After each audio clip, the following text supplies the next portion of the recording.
Hello, everybody, and welcome back to OMB Reviews. I am the critic who is a cynic. How is everyone doing this evening? Happy and blessed Monday, and welcome to episode 585 of the Welcome to Asgard podcast, where tonight we're going to talk about the Wicked for Good box office, because it's been a pretty stellar opening for the film, and it is projected to have a pretty strong Monday as well, with some of the early indicators seemingly pointing in that direction. Some estimates, I think, had it as around a $14 million Monday take, which would be quite strong for the film. So we'll talk about that tonight. We'll also, of course, talk about the upcoming releases for this Thanksgiving week, because that's right, we have whole weeks of things, as is the tradition. We have whole weeks of Black Friday sales. We have whole weeks of Cyber Monday sales. And we also, of course, have whole weeks of more legitimate things like Thanksgiving. And again, thank you all for tuning in tonight to have these conversations. And a happy early Thanksgiving to everyone out there as well. It should be a pretty good week. Should be a pretty delicious week, in fact. And I don't know about y'all, but I'm looking forward to having some of the fixins as is appropriate on Thanksgiving. Before going any further, please make sure you smash that like button. Make sure you smash the rumble button if you're watching over there. We're also live streaming over on X. Let's go ahead and say hello to the people in the chat tonight. Thank y'all again for being here. First, we had Snortapoopus, Cuber, Hello, Humans, and other quitters. What's going on, Snortapoopus? Welcome back. Saying hello at 6:48, first person here, thank you. We got Thanatos Felicitas saying hello, Odin, at 7:03 p.m. Hail to you, Thanatos. Welcome back. We got Print Screen. What's going on, Print Screen? I feel like it's been a bit. Says hail, Chat and Odin. Hail to you, Print Screen. Thanks for being here. We got JS Pena hanging out. As always, JS Pena, great to see you here. We got Chase Hedges in the chat. What's going on, Chase? We got Forever Sci-Fi hanging out. What's going on? We got Laura, the Mother Major General story. We got Shorty Short hanging out saying, howdy. Laura, how's it going? I totally agree with you, by the way, with your take on Wicked. We tend to have very, very similar taste on things, disagreeing every so often, but I totally agree with your take on Wicked for Good. As someone who is personally, myself, a fan of the original musical, I was a musical theater kid back in the day. If you've been watching my channel for a while, you already know this. And I remember when that musical, right, when Wicked first debuted on Broadway, I remember watching the Tony Awards the year it was nominated for Best Musical. I remember watching live the performance from Idina Menzel, Kristen Chenoweth. So it's a show that has always meant a lot to me. Also, one of my really good friends who passed away when we were both 18. He passed away from leukemia. Also really loved that show too. And a couple of songs especially. One in particular that always reminds me of him because it was one of his favorite songs. And we had for him, celebration of life is one his family really wanted to have. It was after the funeral, so he had already had a funeral, but he wanted to have his family wanted to have like his friends and family together to just to be there to celebrate, because we knew how much he would not want us to be sad and would want us to be happy and to celebrate his life. And so one of the songs was actually a song from Wicked. It shouldn't be any surprise that it was the song For Good. So it's always had a very special place in my heart for that reason also. And let's just say I don't think that they nailed it. I think that the first film is significantly better than this one, but even the first film also had its own issues, especially with how much better the actual stage production is. And I was watching, I think it was Critical Drinker's review of the second film, and he was actually a lot kinder to it than I thought he was going to be. Basically saying, look, it's not my cup of tea, but I could totally understand why it would be, for a lot of other people out there. And though I can agree with that to an extent, the one thing I definitely disagree with him on for both the first and second film is he says, oh, if you like the show, then it makes sense for you to like this one. But actually, I would argue that if you're a fan of the show, it actually makes a lot more sense for you to not like this. rendition, because the first film had this issue where the way it was edited ruined certain songs. Like there's certain beats that were written and composed in a specific way to be able to hit at certain points. And because of the editing, especially for Defying Gravity of the first film, it just kind of just destroyed kind of the apex, right? The zenith of that specific song, right? The buildup of that song. And so that continued on in this movie, though the bigger issue for me was they added 2 new songs, and they were some of the worst songs ever. And I say that more so in comparison to the rest of the score. They didn't really feel like they fit. They also were just so lazy. I mean, they were just songs to explain what was going on versus actually having something deeper to them.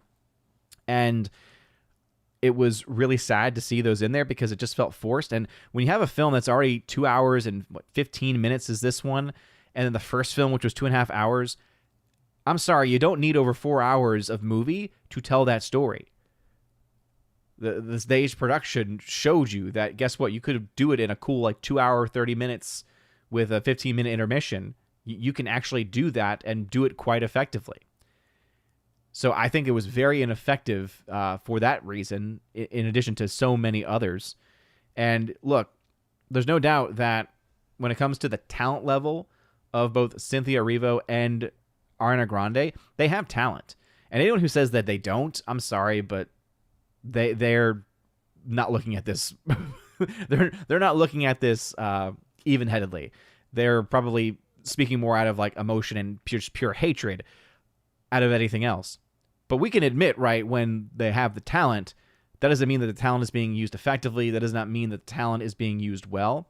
And I would definitely say that the direction of the film just does not really match anywhere close to that of the original film. And all the changes just didn't really feel like they were necessary and did a lot more damage to the actual property itself. So all that is to say, right, I have a lot of issues with the film, but we also have to remember and have to admit that the first film was a bit of a juggernaut, right? It went on, compared to its opening weekend globally, it went on, I mentioned this in my box office breakdown from this past weekend, to do about 4.6 times. So the multiplier from its opening to its end was 4.6. Now, I don't think that's going to happen this time around because the bigger box office opening weekend in comparison, right, the pretty significant bump in total box office, both international and domestic markets were up in very clear ways. A lot of that's probably because of the people that watched the film over the course of its release were anticipating it, looking forward to it, and so they wanted to go see it opening weekend. And therefore, I don't think that you're going to have the same kind of hold that you saw for the first film, because the first film had kind of a universal praise amongst fans and amongst really the audience that it's being made for. I don't think this film is getting to the same level of degree, right? It's not getting the same level of support. So what'll be interesting to see is just how much of a drop-off we see week 2. And one of the factors that is, I think, going to actually help, and this might actually be having been a brilliant move on Universal's part, knowing what kind of story and what kind of movie they had, was putting it out the weekend before Thanksgiving. Because they already know they've got guaranteed box office because of the hype for the film. Now you have your second weekend where you have new films coming out like Zootopia 2, and instead of having to face that inevitable week 2 drop-off that most films tend to have to experience in a typical release schedule, now instead it's going to be competing against Zootopia 2 on earlier days, right? Because it's a Thanksgiving week holiday schedule. So you're going to see early showtimes for Zootopia 2 in comparison, right, to a typical release schedule. And that also means that you're going to have a lot of people off from school. You're going to have a lot of people off from work for maybe 2 or 3 days out of this week. So it's going to mitigate, it's going to reduce the typical drop-off that you see in a regular cycle. So I think it was brilliant on them to do that, because I think it's guaranteed that they are not likely to have that type of oh my goodness, massive drop that many films tend to, even though I do think the film is going to be very front-loaded in its release. But that's the big question mark, really, is how front-loaded was it? Is it going to be able to leg it out in the same way? Because if it legs it out to 4.6, if that is what we're talking about for the global run, that puts it at $1 billion, guys. That's the reason, another reason why I don't think that's what's going to happen, because it just doesn't seem like $1 billion film. And the box office seems really big up front. And that's why you might have some people already putting that figure out there, especially people that are like fans of the first and second film. But when you follow the history of box office, when you kind of see the trends of the numbers themselves, I do think you're going to end up still seeing, even if it's not a significant drop off, you're going to see something. So if that $14 million Monday that's being projected comes true, if it doesn't follow up with a massive drop off on Tuesday, then we could be early signs indication that the film might be stronger. Again, a lot of unknowns at this point. As you all know, I always go based off of whatever the week 2 numbers are. It's going to be a very interesting week because of those Thanksgiving numbers being a factor. So it's going to get a lot of help in that department, I think. But also what's going to be interesting is to see how well it tracks down the line against the first Wicked film. Because the first Wicked film legged it out so well, which is why I was able to get as much money as it was able to get. And again, I think just by default, a follow-up that's not nearly as popular does not seem as a likely scenario to get the same amount of legs, the same amount of support down the line or down the stretch. But we'll have to wait and see. All right, back into the chat. We got Wendy Hunter. Wendy, what's going on, Wendy? Saying, Odin in chat, hello. Hello to you. Thank you very much for being here. I appreciate it greatly. We got Jeremy Zakowski. What's going on, Jeremy? Saying, evening, Odin and everyone on here. Are you ready to stuff your face with some turkey? I know I am. Yeah, I like turkey. I will be honest and say that I'm not as big of a fan of the carved turkey. I like sliced turkey. It might be heresy to say I prefer deli meat to like the fresh stuff, but it's good, especially with some gravy, especially if it's cooked well. Like if it's nice and juicy, then it's definitely really good. But I am one of those persons where I prefer the stuffings. I prefer the dressings, right? I prefer like the side stuff is usually what gets me happy. So it's usually like a little bit of turkey and then a lot of all those other things. So definitely looking forward to it. It'll be interesting this year because not one of us in the family are actually cooking, kind of by design, especially with the 2 youngins, right? That can sometimes make things a bit more complicated. And so because it's my parents' year, we'll actually be doing a family trip somewhere. And then we'll be able to, I think we're having a dinner / like late lunch, early dinner. And it'll be like there's a buffet. So there's going to be like a Thanksgiving spread buffet. So I'm actually pretty excited for that because 1, I don't have to cook it. 2, I don't have to clean it. And 3, it means there'll just be a lot of really good, delicious options. So I'm looking forward to that. All right, let me jump to XVoot real quick because he did provide a super chat, and super chats do get some preference around here. So XVoot, EXVoot85, thank you very much for the $5 super chat saying, are there projections out for Five Nights at Freddy's 2 yet? Also, do you think Wicked has a shot at $1 billion with first week numbers now in? Yeah, so thank you very much for the super chat, man. I appreciate it. So I've already kind of answered that second point, saying I don't personally think it will. I think that there will be a drop in total audience. I think it will definitely be a front-loaded property. That being said, is there a chance? Sure. It's got a shot based off of its opening weekend. And I say that only because if it goes on to do the same legs as the first movie, theoretically possible, right? Because the first movie did it. Why couldn't this one? Then, yeah, $1 billion's on the table. But, huge but here. When it comes down to it, there's too much going on with this opening weekend that cannot be overlooked, or rather cannot be overstated, in that the massive increase, right, from a 50 million international opening to a 75-ish million international opening, from a 112 million domestic to 150. I think it actually got reduced down to about 147. So it actually was not as big as they were thinking it was going to be. Still big. It's like still pretty massive there. What that shows us and what that tells me is, okay, a lot of the people that didn't see the opening weekend of the first film are likely fans that became fans down the line, down the stretch, the first time around, who are no longer going to be those same people, that 30 million plus or so of people that went to go see the film later on in its release. So if you factor that in, if it's still the same number of people who are going to see the film regardless, then that means it's made more up front and not down the line.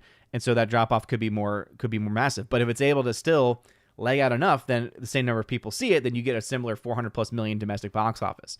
International, that's a bigger question mark. It wouldn't surprise me to see a very similar domestic and maybe a share, like a like maybe a hair higher international numbers, because it did kind of blow up a little bit, especially, after like the longer that it was out theatrically, in its post-theatrical release as well on VOD and Blu-ray 4K, very successful there too. So it would not surprise me to see the film leg out well, right? I'm just saying I'm too used to seeing films like this do much bigger opening weekends and then have a much bigger drop-off too. And so that's why this is a kind of movie where if there is a big week 2 drop-off, even that's not the whole story. It's going to be okay, where is the film now comparing to the original release? And if it's matching up, if it's down the stretch still going toe-to-toe with that first film, okay. Now we're cooking with some gas, but we'll have to wait and see, of course. All right. Back into the chat. Thank you again for that super chat. All right. Sorry. I almost glossed over your other point, your other question. Sorry. Five Nights at Freddy's. So the early indications of Five Nights at Freddy's, we don't have official projections yet for the weekend. This is going to be a bit of a different type of release for at least a couple of films, coming out this weekend. But the early indication, Five Nights at Freddy's actually is not coming out until December 5th. Sorry. So it's going to be not this weekend, but the following weekend. Early indications right now are between $35 and $50 million. What is interesting, and I looked this up beforehand because I was interested to see, it's not going to have a day and date release on Peacock like the first film had. Now, if you remember from the first movie actually opened really well, despite the fact that it had a day and date release on Peacock. And I remember how, everyone in the box office media was basically trying to argue the point of, oh, well, you know what? This is really bad because, if it's getting released the same day on streaming, especially, like, so it wasn't even being released on VOD at the same time. It was being released on streaming. So if you had Peacock, you could have watched it from the comfort of your own home. And yet, even with that fact, so many people, fans of the games, people who wanted to see the film, supported the film, wanted to see it on the big screen, so many of them still showed up. I mean, this is what the crazy thing is too, just to put things into perspective, because that 30 million might sound okay on paper, but that actually would not be really good. That actually would be potentially pretty bad for the movie. Let me explain why as we go into this story here, right? So this is the first film, all right? The first film, Five Nights at Freddy's 2023. I forgot about this, but just 2 years ago, remember, this had day and date on Peacock, and yet even with that factor, it still made $80 million in its domestic opening. 80 million. I totally forgot. It was that successful of an opening. Not just successful for a film like this in 2023, but when you add in the fact that it was available for free if you were a Peacock subscriber, I mean, come on. That was unheard of. That's why no one was thinking it was going to do that kind of money, and yet it did. Now, it did drop off quite a bit because it still had a digital release, and so that probably impacted its overall profits, maybe, because the film, even with that, still ended up making almost $300 million, which is very impressive. But as you can see over Box Office Theory, right now early projections are only 35 to 50 million in its domestic opening. And I think someone may have at one point mentioned of, well, what kind of release is that? Well, if that's on the 5th, that's not going to be the holiday. So it's not going to be like a Zootopia 2, which gets released in a couple days, right? I think officially it's going to be a Wednesday release, maybe some Tuesday early screenings, and official release probably on Thursday, right, on Thanksgiving Day itself. So that is going to impact the projections there, right? Because this is the 3-day total, right, for Zootopia 2, $102 to $122 million, with a total domestic, they think, Box Office Theory thinks, of being around $420 million in total domestic by the end of its run. So we're probably looking at well north of 150 for the entire holiday frame, right, from the Tuesday, Wednesday showings through Sunday for Zootopia 2. So for Five Nights at Freddy's to not have the holiday effect basically there, 35 million, when, again, this time around, it is not getting a day-and-date release on Peacock. And part of the reason why was because they talked to the theaters, and the theaters were concerned about day-and-date release. But it's interesting because the first film, which had the day-and-date release, on paper, at least right now, according to early projections, early tracking, is going to have a much better opening with the day-to-day release. Kind of makes you wonder, it's like, was that maybe a part of it? You know, was having it available on Peacock a part of what led to the success of that first movie? I don't know. Because people who I talk to, you know, as a teacher, especially with the younger crowd who really liked the game and really liked this movie too, it liked and appreciated kind of how it handled the lore of that universe, you know, it makes you kind of wonder, it's like, why is this film not expected to do as well? Right? You know, that's a massive drop-off between movies, and they're just a couple years apart. But yeah, from 80 down to 35, whew, makes you kind of wonder. Could the day and date have actually been to the benefit of the first Five Nights at Freddy's? Hard to say. Now, we've already been talking about it a little bit, and we didn't have like a formal transition, so I got to make sure that it is known because it's so important, okay? Very important that we still talk about this. I see a real mathematician at work.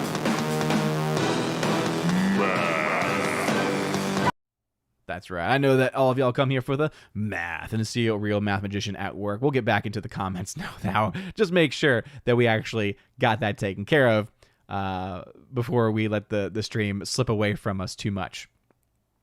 All right. We got Forever Sci-Fi hanging out. What's going on, Forever Sci-Fi? Saying here, Wicked is one of the few movies that actually is geared toward its audience. Absolutely, right?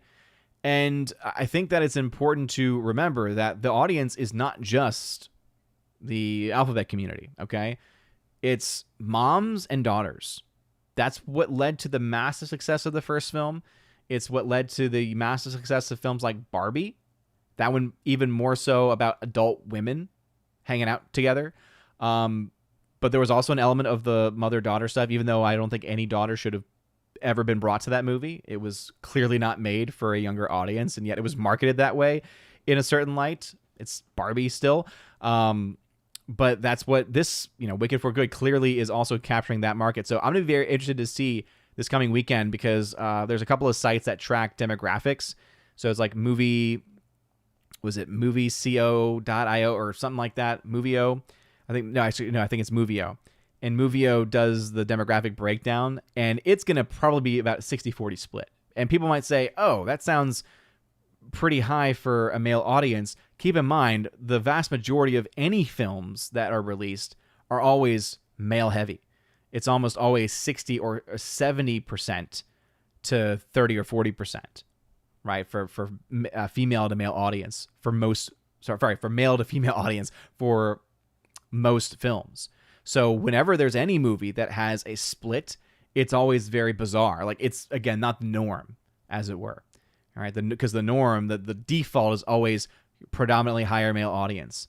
So for films like this to come around that kind of flip that around a bit, even though it might still seem on the high end for male audience, remember that there's still a lot of women that will also go to see this movie with their boyfriends and with their husbands. So that's another factor too, right? People will view this as a date movie, as it were.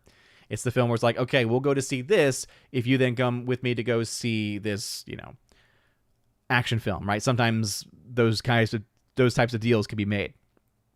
All right, let's see. Xvoot saying good evening, and good evening to everyone else in the chat. Good evening to you. Thank you again for being here. I want to make sure I didn't miss this one. So Wendy said here, after watching your Sunday video, I think I may wait to watch Wicked for Good when it comes available for streaming. Again, that's your call. I don't think that it is, again, especially if you like the first.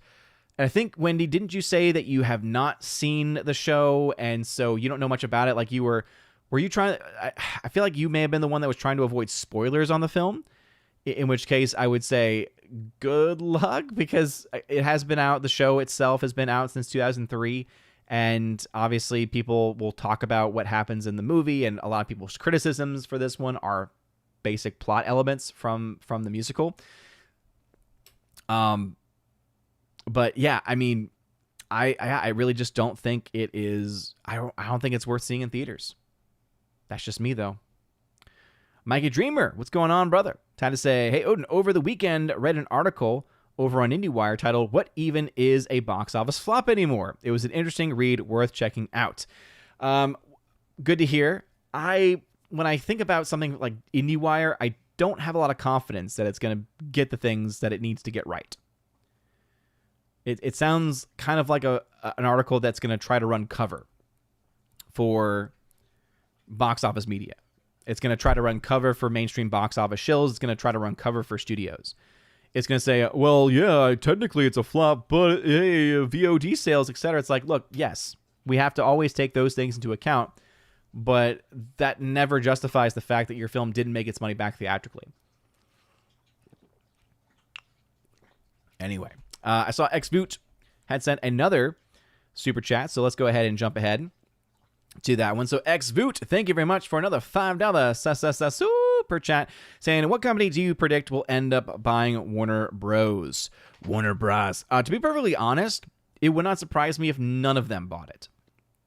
It would not surprise me if this was a ploy to try to increase the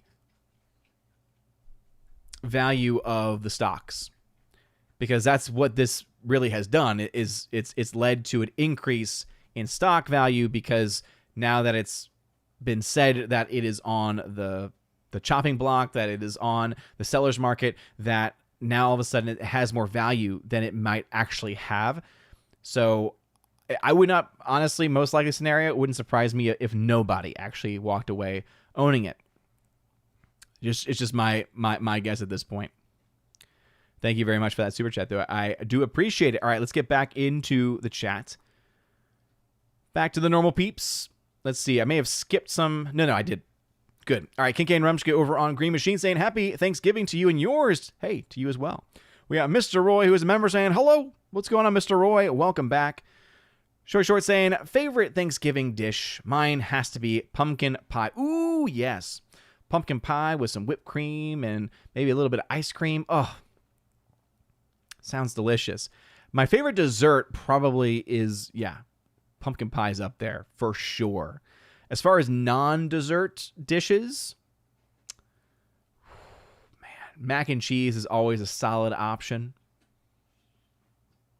And there's different dressings and stuffings that are out there.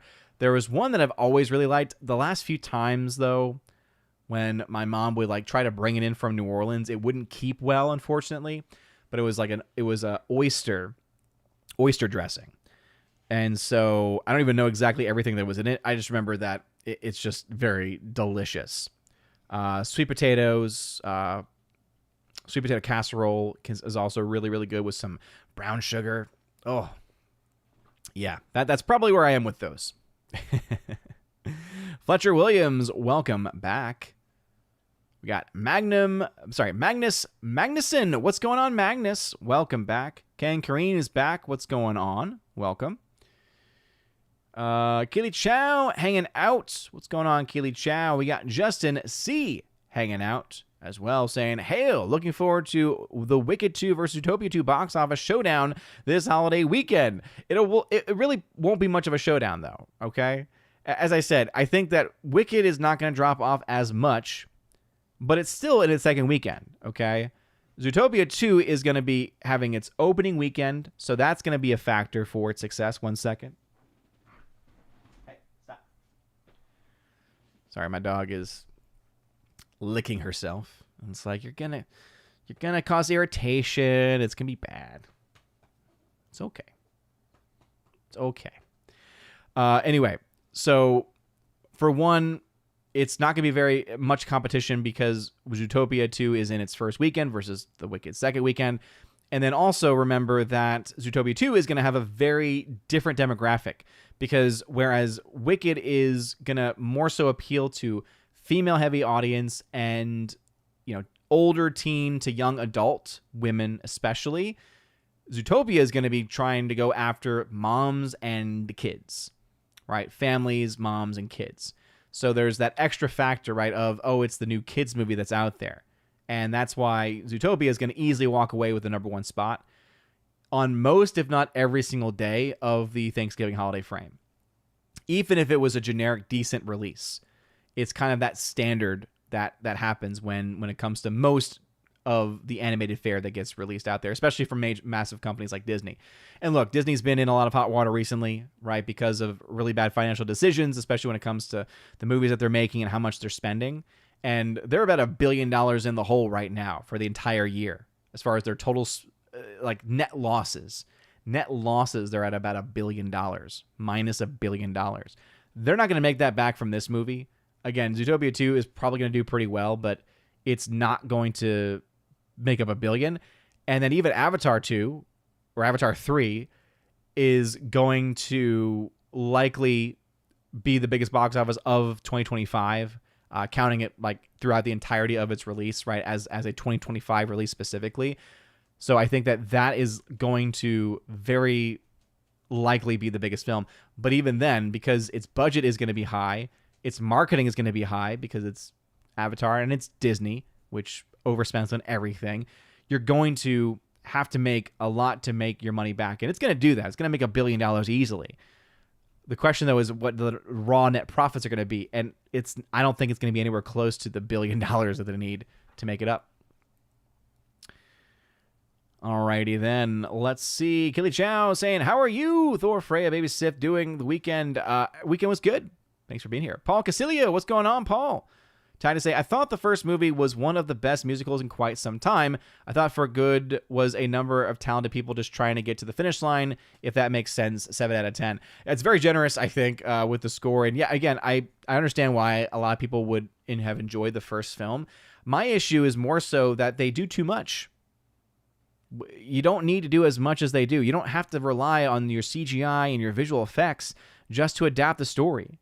It's not really needed. And that was one of my issues with the first film. It's the same issues that I have with this one. The whole film looked very artificial, looked very fake, looked very artificial. And it's in many ways a waste of the vocal talents on screen. Also, I think they did a terrible job casting Fiyero. I still think that. The guy does not have the charisma that's needed for that character. And there's something that's supposed to be very masculine about that character too. And you don't really have that. And they kind of play into that a bit too, right? Because in the first movie, they turned Dancing Through Life, his like title song, into which way am I going? Is it with the guys or with the girls? Like, because I'm a ladies' man, but I'm also like for everybody. It's like, no, that's never how that character has ever been portrayed. Even in the musical, right? If people think about like, well, what do you think? It's musical theater. It's like, yeah, but guess what? In the original musical, that's never presented. Or at the very least, when it was first staged, it was something, I've seen it 3 or 4 times, a few times on Broadway and then a touring cast. It was never presented that way, ever. He was always very clearly a heterosexual, all right? And yet they're trying to play that game, and they cast an actor that was also, I think he's a part of the alphabet community too. So it's like that I also had a big issue with, because you're like, again, why are you changing this character? Why are you doing this to, we know why, right? We know that this is just what modern Hollywood does. But even that bothered me, because like, yeah, I guess he had a good voice, but listen to the original Broadway cast. Listen to Norbert Leo Butz, who was the original actor that played Fiyero. Listen to the myriad of other actors that have played that role too. I think there was one. I think it was a touring cast. His name may have been like Derek Williams, maybe.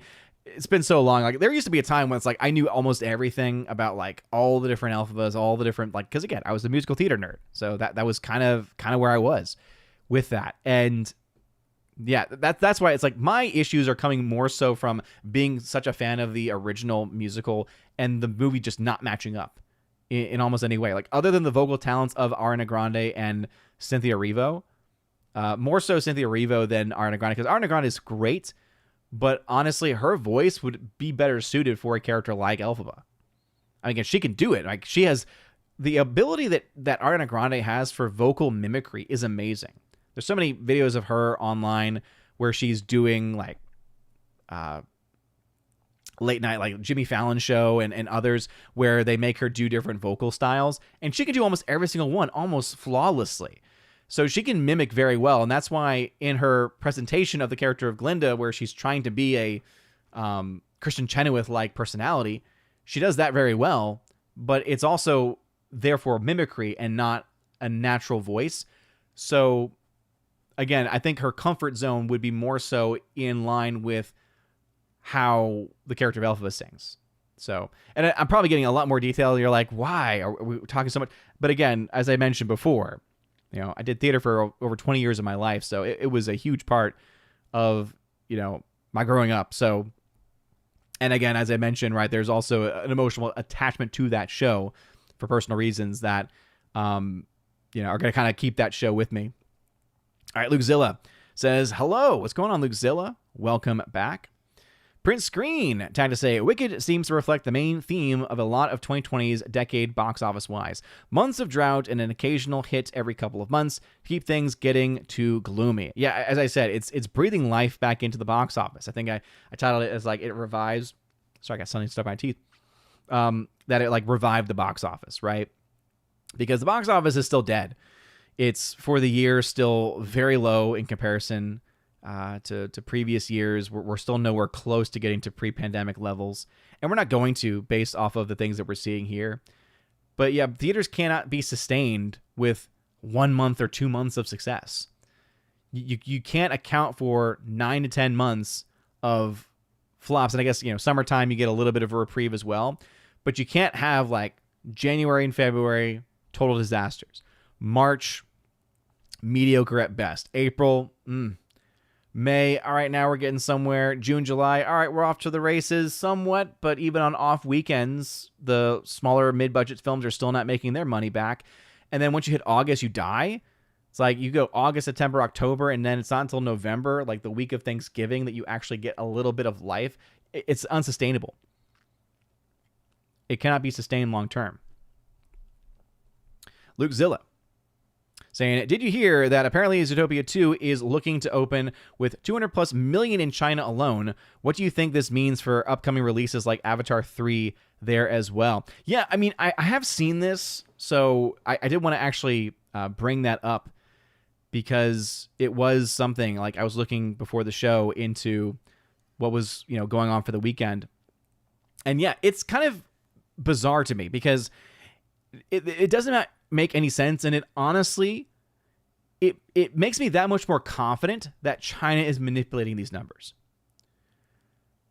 Because when you have films that get released there, some of them which have been pretty big films, like as far as actors, as far as marketing sales and overall marketing reach, for them to not do well, but then there's a handful of movies that just magically do well, right? We look at what happened with Now You See Me, Now You Don't. Why is that film doing better than a lot of like other big budget films from this year? It just, again, it does not make a whole lot of sense for that to be happening. And then you add on top of that something that Nancy, good old Nancy over at Deadline, she kind of glosses over it a bit, and it always bothers me whenever they do this. But just to get to the title first, so it says, what the China performance of Zootopia 2 and Avatar Fire and Ash could mean for Hollywood's future in the unpredictable mega market. Unpredictable is, I think, a very kind way of saying they're probably cooking their books a little bit, okay? And it's this paragraph here where things are getting a little bit nutty, all right? China's box office is currently running about 16% ahead of last year, but 9% below 2023. According to Gower Street Analytics, the difference is fueled by the blockbuster success of local title Ninja 2, which grossed over $2 billion locally in early 2025. And then she makes one last point of, this is a staggering 97% difference between Ninja 2's box office and the number 2 Chinese film of the year, Detective Chinatown 3. 97% difference. So you paint the picture, or you lay down the facts, and then you don't actually follow through with, oh, maybe that's a sign that these are not actual real numbers, that maybe these numbers shouldn't really be trusted from China, that we never really should trust them in the first place, but now especially. Oh yeah, one film makes up to $2 billion, and then the number 2 film doesn't get anywhere close. Because that's lucid.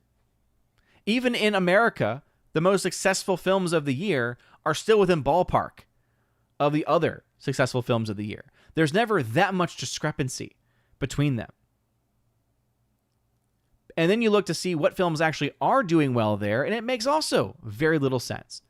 It says and goes on, the biggest Hollywood title to date in China in 2025 was Jurassic World Rebirth at $79 million. And that's a part of a franchise that has previously seen triple-digit grosses in that market. It's also sort of a new normal, as some folks cite, which is a sad thing in a market that was so promising, even despite the 25% split. So again, reminding everyone that studios only get 25% of the box office, which is terrible. Now we got two movies that appear to be a no-brainer given the success of their predecessors. So let's look at what's in the balance. So it sounds to me like these projections are being based on the previous releases. It's being based off of what they've done previously, not actual tracking. Not actual ticket sales, I should say. All right? But let's see what it says. It says, the original Zootopia was a slow burn surprise hit in China, opening to RMB, funny that it says that, 155.1 million, $21.8 million in today's rate. So I'm assuming that's just the local currency. And multiplying like rabbits to 1.53 billion, or $215 million. In a feat rarely seen in the market, the movie's second weekend far outstripped its first, as the story of a country bunny who goes to the big city deeply resounded with local audiences. And again, you say that out loud, and you think to yourself, you're not seeing shenanigans here? You don't even suspect anything? Regarding Avatar Fire and Ash, it's important to recall that James Cameron is beloved in China, where the first Avatar did over $200 million in 2010. Before the market opened up and screens grew at breakneck pace. Across Avatar's 3 local releases, its grosses rises to $262 million. Avatar Way of Water then finaled at $247 million, again at historical rates, after being released amid China ceasing its zero-COVID policy in 2022 and concerns from the public about venturing out. Again, none of that manufactured at all. We will know more about Avatar Fire and Ash as we get closer to release, but for the moment, let's recall that The Way of Water opened at $56 million in China, with the multiple along the lines of how these movies go, playing out incredibly well, at least according to what is released by the Chinese Communist Party about their country. The ultimate start for both movies anywhere in the $125 to $150 million range, and Zootopia 2 is looking prime for that, would be considered a win. That's, again, crazy. It says here, there's every belief that the Zootopia sequel performs, with Want to See Now at 2.3 million in last count per Maui 2 days before the release, higher than where Avengers Endgame was in 2019. That film going on to gross 1.39 billion, or 195 million in its opening weekend. So here's what, again, they're saying. According to an online, basically temperature taker, it's saying there that 2.3 million have indicated that they want to see the film now. And therefore, because of that, they're saying, well, that means it's going to be able to do something similar to what Endgame did, because it also had, or rather, this is higher than what Endgame's interested in score was. That doesn't sound like a very good metric for predicting things. Again, I have a lot of questions. About these, okay? It says, on its opening weekend, an RMB 4.25 billion total. So the first Zootopia made almost $600 million using today's rates. Interesting, today's rates, but probably not inflation. Z2's Bunny Cop protagonist Judy and her foe-turned-friend Fox Nick are in hopping good shape. Pre-sales currently sit at about 230 million, 32.4 million through the 5-day opening first weekend. It's also worth noting that in the Chinese zodiac, this is the year of the snake. In the case our two heroes must crack, this time around involves reptile redemption. Now, that is probably the only thing that has made any sense so far, because I could see how culturally that might be an indication of something. Could it be that Disney purposefully tailored their story to match up with that? If that is the case, that could be, let's just say that could have a huge impact on how films are made in the future. On the Tuesday of this week, Disney held a Zootopia 2 celebration at the Shanghai Disney Resort. The Z2 attraction has remained popular in the years since the first movie. There's also a big activation in Shanghai along the Bund, and promotional partners on the film include some of the Chinese biggest companies. Word of caution to extend here is that Zootopia 2 is opening into an exam period, whereas the first movie debuted in March of 2016. Some ongoing audiences are aging up in China, but still, things are looking good. It says there. Again, right now, the only thing that we know of is 32.4 million is what the pre-sales are said to be. I don't trust anything coming out of China. I'm going to be perfectly honest there. You know, that far predates the Ninja 2 box office nonsense, okay? But the fact that they're getting that $200 million number more so because of, again, people saying online or on an app of, oh, I'm so interested in seeing this right away, that does not equate to ticket sales unless there's something else going on. Because when you live in a communist regime, you don't own anything. And what you do with your money is not always going to then be, if ever, your decision. I think it's worth looking into. And again, we never will know because it's not like we can send independent auditors in there to actually check the books and see if things are legitimate or not. But something tells me that there's probably a lot more going on here. And it starts to make you wonder of, okay, Disney films have not been doing as well in recent years. Even with massive marketing budgets, even with any connection you want to make. Disney has tried to placate in their content the Chinese audience. Could it be a financial incentive that maybe had disappeared? Hard to say. All right, Morak, what's going on? Good sir, at 743 is a member here saying, oh, speaking truth, I'm more of a fan of dressing and potatoes and gravy over the turkey. Ooh, I almost forgot. How could I forget about mashed potatoes and gravy? Oh, of course. Pretty much everything with gravy is going to be solid. Wendy is saying here, my mom always sends me home with a lot of leftovers. It's the best. Yes. And they last for days, maybe even a week.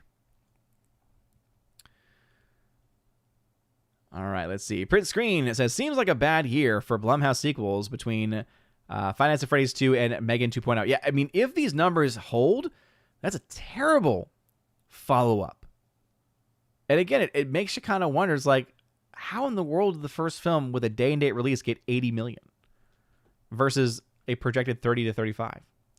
Micah Dreamer had to say, a good question is why they didn't release Five Nights at Freddy's in October like the first one did instead of releasing in December. And you know what, Mikey Dreamer? I think that probably is going to hit the nail on the head and say, maybe that's the reason why this film is not doing as well. Because now all of the kids and all the teens are out of the spooky season. Because now they're all in Thanksgiving and Christmas mode. Okay? Why would they want to go see a film like this to the same level and to the same degree?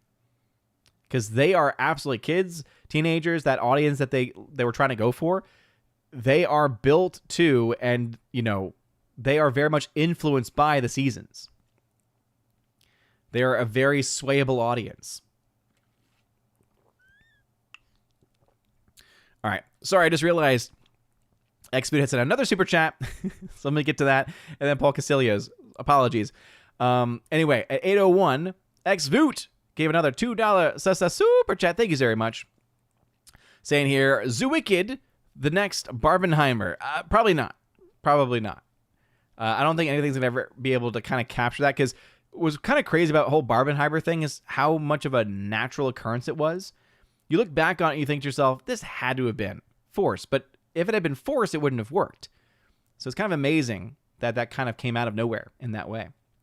All right, Paul Casilio also gave a $2 super chat saying, happy Thanksgiving and God bless to all. God bless you, and thank you very much. I appreciate it. All right, back into the chat. We got General Wingster at 752 saying, hey, guys. Oh, hey, how's it going? Wendy Hunter saying, that is correct. I have not seen it before. Thank you for clarification. Joe Wingster, with Thanksgiving almost here, we need to summon Steven here so he can ask us many questions with various degrees of relevancy. This is true. With it being Thanksgiving, you would think that he'd be off from school and that this would be the perfect opportunity for him to say, all right, I'm finishing my exams or whatever it is that he would be doing right now. You're right. it would be a perfect time for Steven to show back up. Perfect Sci-Fi. Age of Disclosure is the only new movie I've paid for this year. Dang. Keely Chow leaving early once again. Always just around 8. Kane Rumsky was gifted a membership by Dino Klein. Well, hey. I didn't even know I had memberships. I didn't even know I had any memberships set up over there. Oh, man. What do you get with it, Kid Rumsky? Because I don't even know. I appreciate it nonetheless, though. Kid Rumsky is thanking him. He gives a thumbs up. Forever Sci-Fi. Probably a good chance that dads are going to go off with the kids for Zootopia 2 while moms go off to Wicked 2 for some alone time. Yeah, or mom goes with the older daughter, or, I could see a lot of split families. Zootopia, in general, though, Zootopia is one of those interesting properties because even though the main protagonist is a girl bunny, it has enough elements where both, the young boys and girls love it. I know that, my daughter's only 2, so she doesn't really have a firm grasp of what is good or not. But I know my son loves it. He loves the sloth, right? There's a lot of those things that appeal to pretty much all kids. That's what's so special about the first film. So I actually have a very high standard for the sequel because I'm not going to let my kid watch it unless I've seen it and I know that it's actually worth watching. And I know a lot of people, I think wrongly, put a lot of things on the first film, a lot of stuff related to, politics. But if you actually watch the film and pay attention to it, it goes after pretty much every side, because I think the main point or the main concern people have is the fact that it's like, oh, well, at one point you have this character, Gazelle, who is a pop star, and she's running this peaceful protest, an actual peaceful protest, and saying about how diverse the city is and how beautiful the diversity is, and like, oh man, I can see where this is going. But it's so much more than just that, though, because if you take just that one scene, sure. But one of my favorite moments is you have Judy Hopps, who's going through this training, has to actually work harder than everyone else because she's not going to just be given anything. She actually has to put the work in. And because she's smaller, she can't just work out and all of a sudden become stronger than all the other animals. No, she has to actually use her specific gifts effectively and to learn how to be able to basically match up with the larger animals. Anyway, overanalyzing a kid's movie. But hey, this is what we do, okay? It's a part of being a nerd. It's part of being a film nerd especially, okay? But at one point, she who's gone through all of this, right? All the discrimination because she's a bunny and people looking down on her. And then one of the first things she does when she's in actual Zootopia is she tells this fox, I just wanted to say that you're a real stand-up, articulate fella. And then the line that his character comes back with is still one of my favorite lines. And he's like, oh, that's high praise. It's like, I just can't say how often it's how refreshing it is to have someone I talk to not be so patronizing. It's like, yes, basically, because each of them, all of them, it's kind of like, if you've ever heard of talk about musicals tonight, so the show Avenue Q, it's like Muppets, but like rated R Muppets, essentially. All right. And it has a song in there called Everyone's a Little Bit Racist. And you hear all the things in the lyrics, you're like, oh man, everything in this is just so spot on. It's like, that's kind of what Zootopia is too. It's like, yeah, this is, the criticism I don't think are as well founded because they ignore a lot of the other elements that in many ways just prove that, yeah, the whole like, oh, this is a story about X people, everything else. No. I'm hoping the second film doesn't go apparently the fear that people have, though, and the rumors are that the second film actually does get political, actually does hit things a little bit too on the nose. And it's like, ooh, that would make it a no-go for me and therefore a no-go for my kids. Print screen, flashback to when James Cameron said testosterone was poison for men, back when Avatar 2 came out. Facepalm moment. Amongst many other things, yes. Jenna Wingster, I am a strong heterosexual male who lifts weights every day, eats 5 pounds of meat, and whistles at pretty girls. I'm not insecure. Exactly. Gee. What's going on, Gee? You heard Zootopia 2 will open to 500 million worldwide. Do you think this is true? I already talked about that because a big part of that is going to be if it gets 200 million in China. If that happens, I'm going to call shenanigans. Because I'm sorry.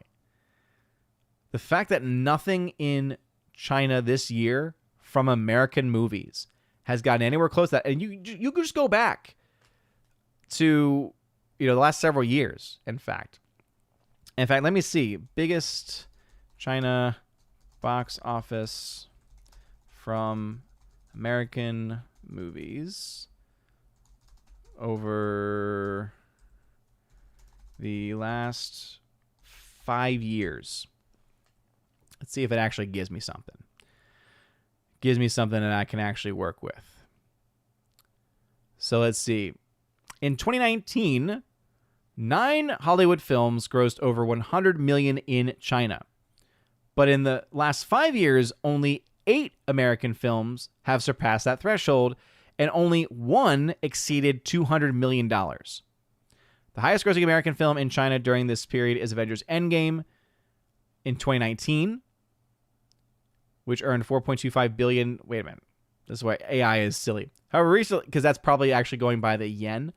Let's see. However, recent releases have struggled to match past performance. For instance, Godzilla x Kong earned $132 million in China in 2024, a sharp drop from the predecessor's $188 million.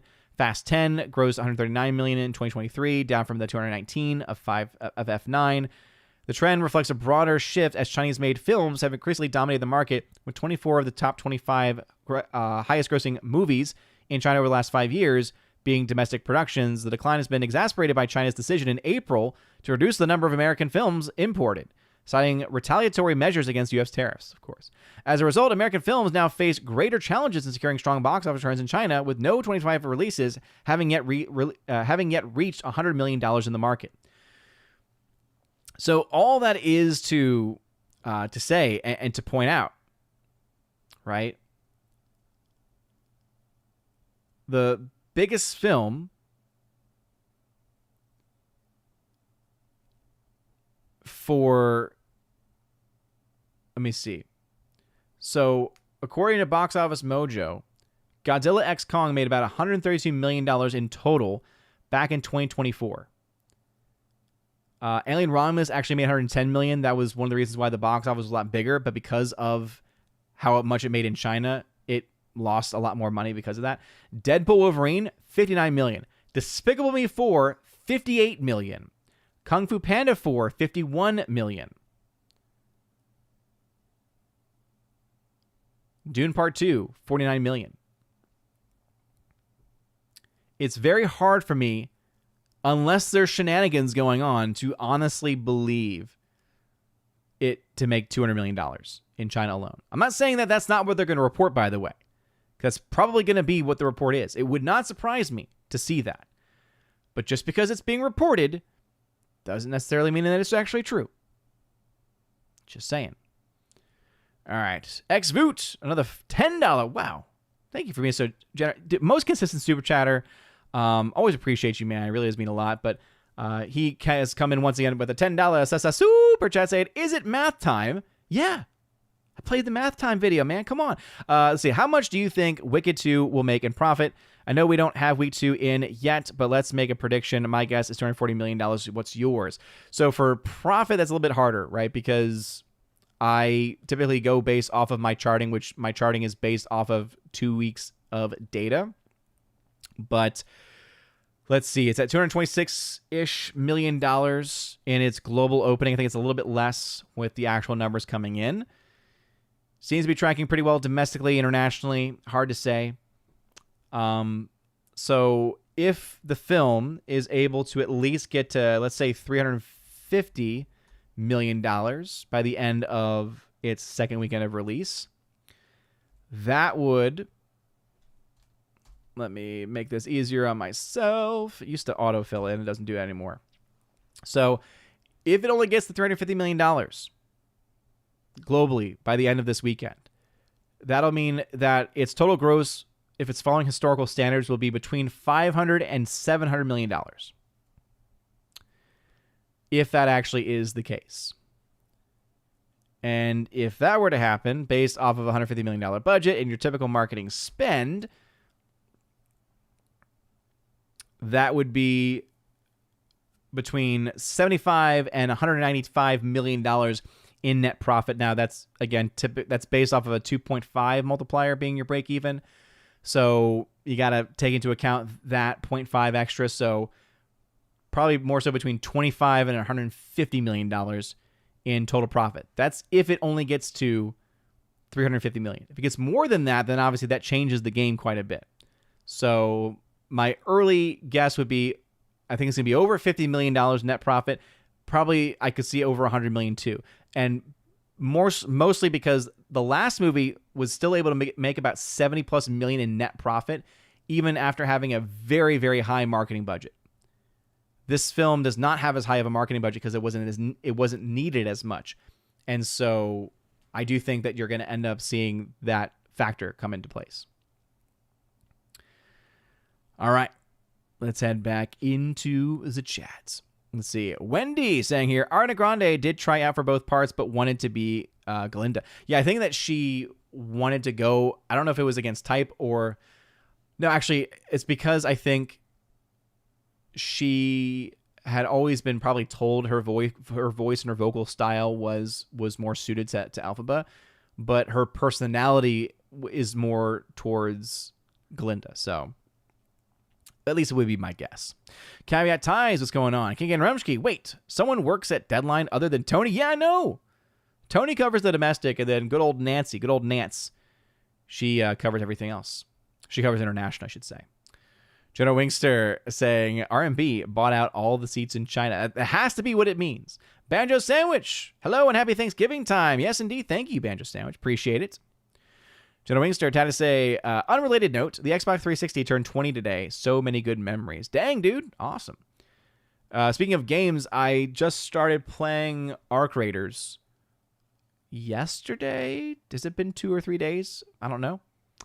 And other than a couple of things that have annoyed me, it's been fun. I got it on Steam Deck, so if I ever put it to sleep when it's open and I try to reconnect, I have to quit the game and restart it just to actually let it connect to a game. That's kind of annoying.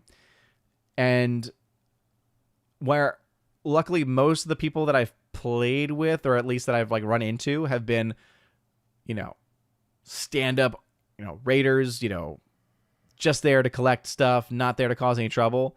I've had a couple experiences where I've been taken out by other raiders, and it was kind of frustrating because I was like, I'm just learning the game.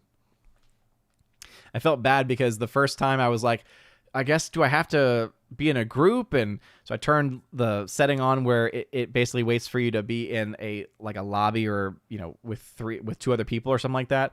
And I felt bad because I was jumping into that game and it was my first time playing it. And I got knocked down pretty quickly. And so they had to heal me 2 times. And I'm like, I'm sorry that I'm weighing y'all's down. And then I end up, trying to figure things out. All of a sudden I look up and they're gone. And then I get taken out. So I was like, sorry, guys. Banjo Sandwich saying it's all gone wrong for Disney. Yeah. Magnus Magnuson, welcome. King and Rumsky tag to say, is Steven becoming a legend? He is. He's starting to become the things of legend. King and Rumsky, a subscription gets you ad-free for a month and your comments highlighted. Ah, nice, King and Rumsky. Well, that's cool. That's very cool. Geek True 64, what's going on, brother? Who is a member, saying, I didn't even know I had memberships. Yeah, on Rumble specifically. I know I have memberships on YouTube. I did not set up anything on Rumble, though. So that's why I was like, wait, what? Prince Green, I could see Zootopia 2 being a hit with nostalgic Gen Zers like Inside Out 2 was. Oh, yeah, for sure. That's why I've been saying this for a long time, that I thought Zootopia 2 was going to be the sleeper hit that no one saw coming. And obviously a couple people who follow box office are like, yeah, we can see that too. But when a lot of people were putting out their numbers for what they thought were the biggest films of the year, Zootopia was almost never on anyone's list. Zootopia 2 more specifically. And I remember as soon as I was like, oh, wait, Zootopia 2 is coming out this year? Oh, yeah, that's going to be one. And it actually has a higher chance of hitting $1 billion than a lot of the other films that came out this year. So, and the fact that like within a month left, there'll be 2 films to be released that will likely hit $1 billion. One is guaranteed to hit $1 billion. That's Avatar 3. And then Zootopia 2, both being Disney properties. Not going to be enough, though. Whoever Sci-Fi, who is a member, saying, I'd pay to see a nature-accurate Zootopia. Imagine how busy the cops would be in that. The Morak, are you planning on seeing Sisu or Rental Family in theaters? Both seem to be getting positive reviews from trusted sources like Jeremy Johns and Film Threat. Yeah, I heard good things about Sisu. I didn't really like the first one. I thought it was a bit overrated. Wasn't really my jam. But I'm just one person on that, so it's on my list of things to see. Rental Family is also on my list. I'm probably more interested in Rental Family, to be honest, because it's got Brendan Fraser and an interesting concept. But yeah, we'll see if I have the time. Banjo Sandwich, I say, Train Dreams is good. Just finish it. Just finished it. Hadn't even heard of it. The Morak, Shenanigans, I'm going to get my broom. You do that. Stone Wolf 2077, welcome back. Mikey Dreamer saying AMC A-List is a great thing. I'm able to see a lot of films in the theater, and I rarely get concessions, so not spending beyond monthly subscription. Oh yeah, if you are a regular moviegoer, I hate how it's jumping up. Sorry, the chat was jumping up on me. I'm like, what are you doing? Oh yeah, AMC A-List is phenomenal for anyone who is a regular moviegoer for sure. It pays for itself very easily.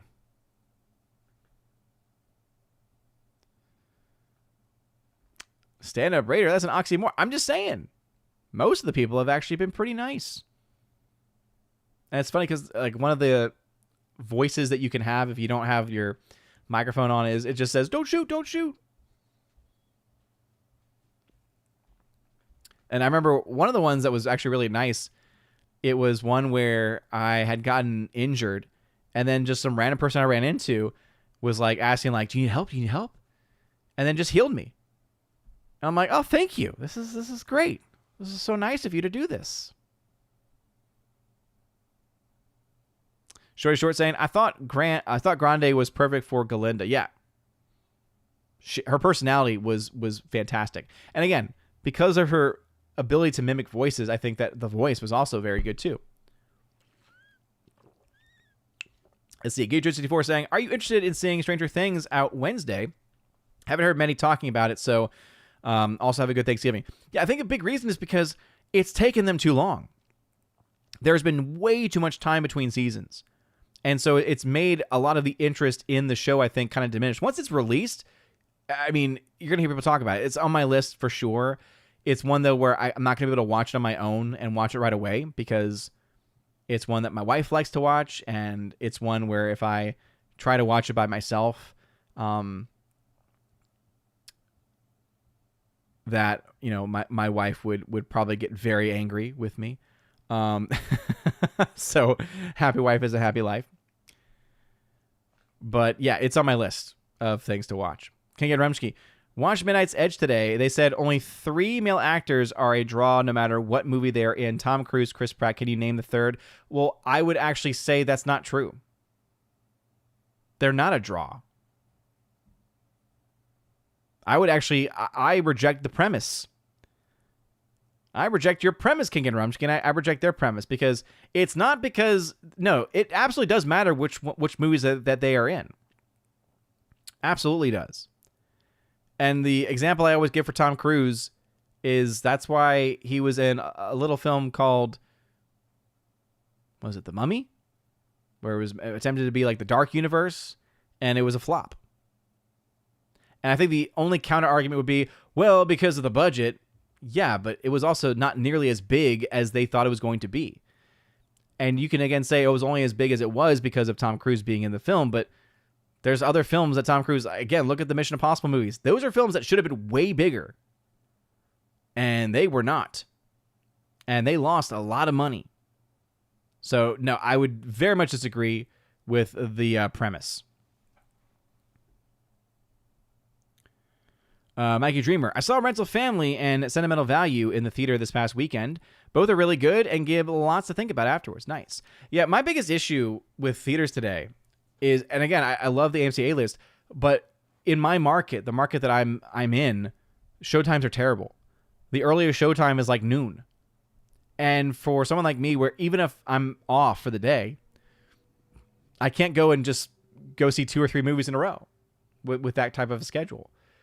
At least out in New Orleans, I was able to, like, you know, because of the high volume theater it was, they always had showings, like over the summertime, they had always showings as early as 9 a.m.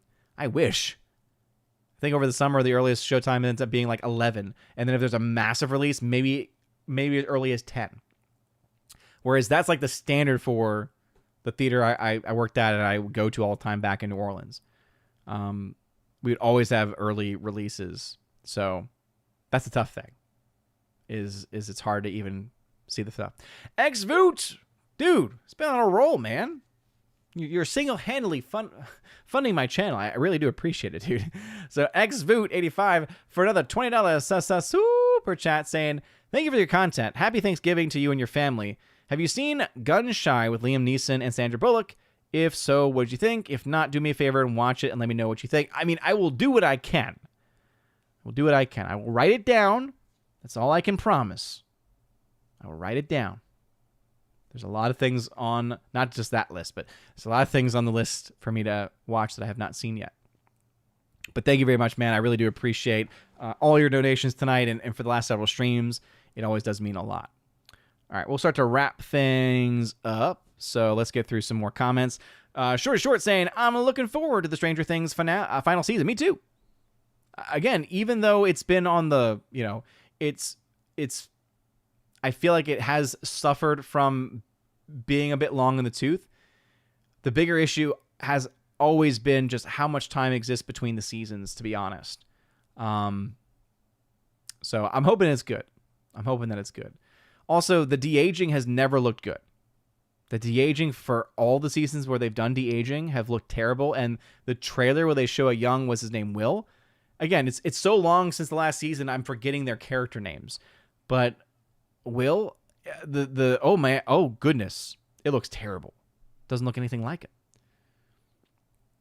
Wendy Hunter saying Stranger Things is also being released in 2 parts, I believe. It's got 3, I think.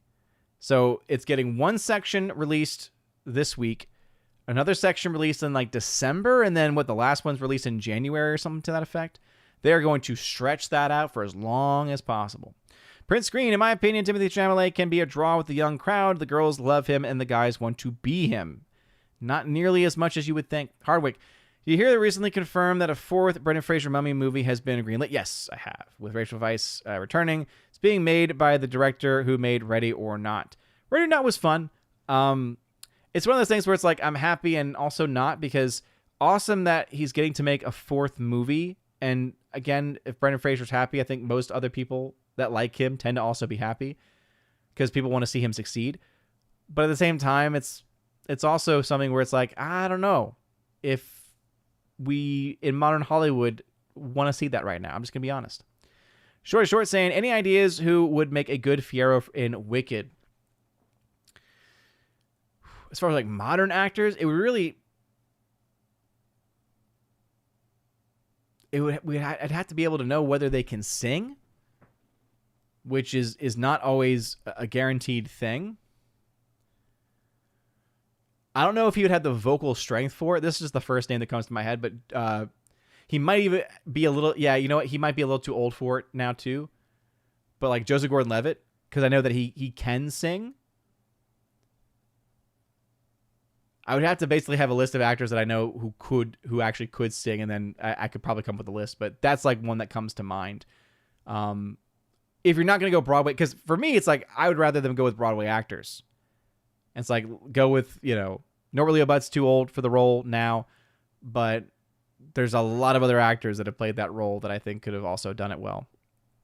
They just wouldn't have names.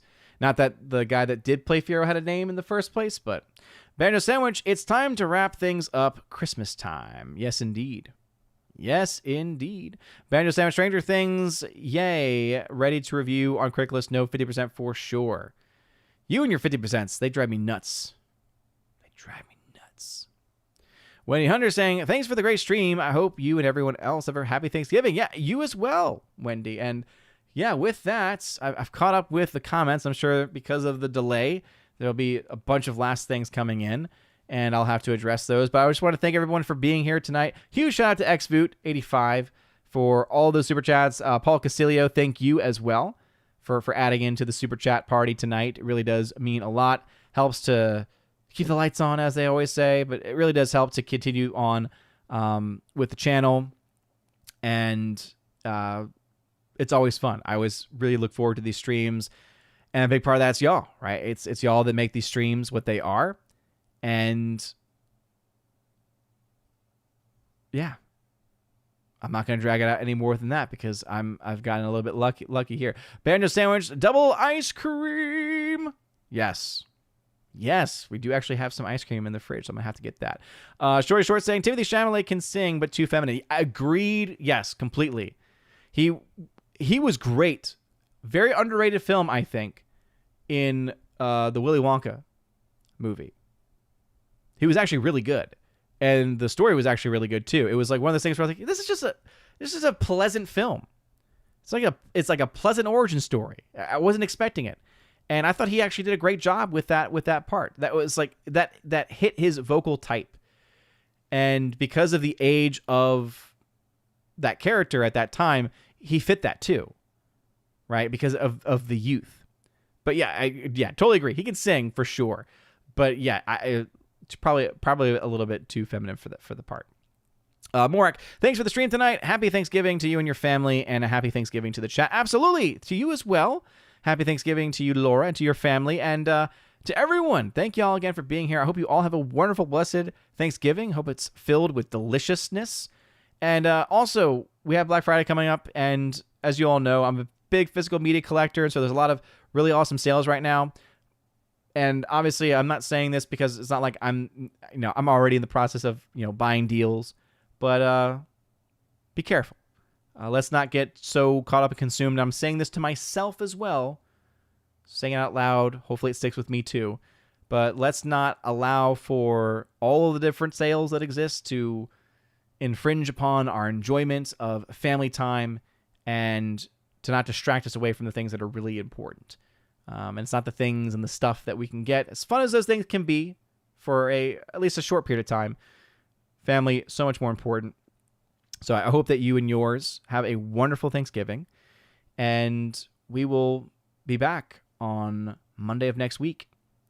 And it just reminds me, now I have to make sure to reach out because I don't think, I'm not going to be available for FNT. So no FNT for me, at least this week, because I'll be out with family.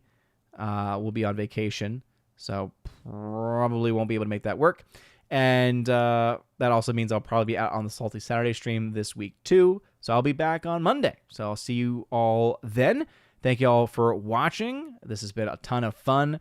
Thank you again to XVoot, to Paul Casilio, to all those who've been here, for those who've smashed the like button, to the lurkers, and everyone else. Thank you very much. You guys are amazing and beautiful. Have a wonderful rest of your day. A blessed Monday, a happy and blessed Thanksgiving. And as always, God bless.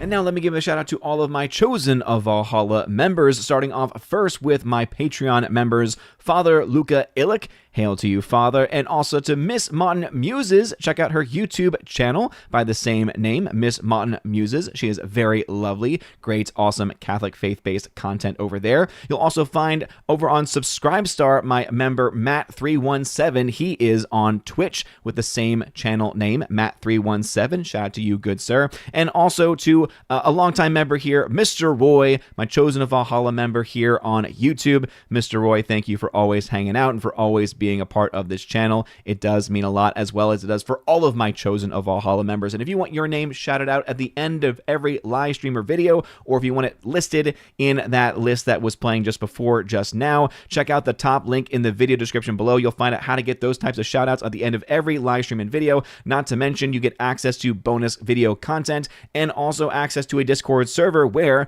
there are a couple of channels on there where I do giveaways every single month. In fact, I do multiple giveaways every single month. I try to make it so that I'm giving away Blu-rays and 4Ks that make up at least 4 or 5 different giveaways. Sometimes I have to put them in all towards the very end because back in the school session, of course, now means that I'm going to be a little bit more delayed there. So if you want access to things like that, if you want access to a great community, you guys seriously are all amazing and beautiful. Have a wonderful rest of your day. And as always, God bless.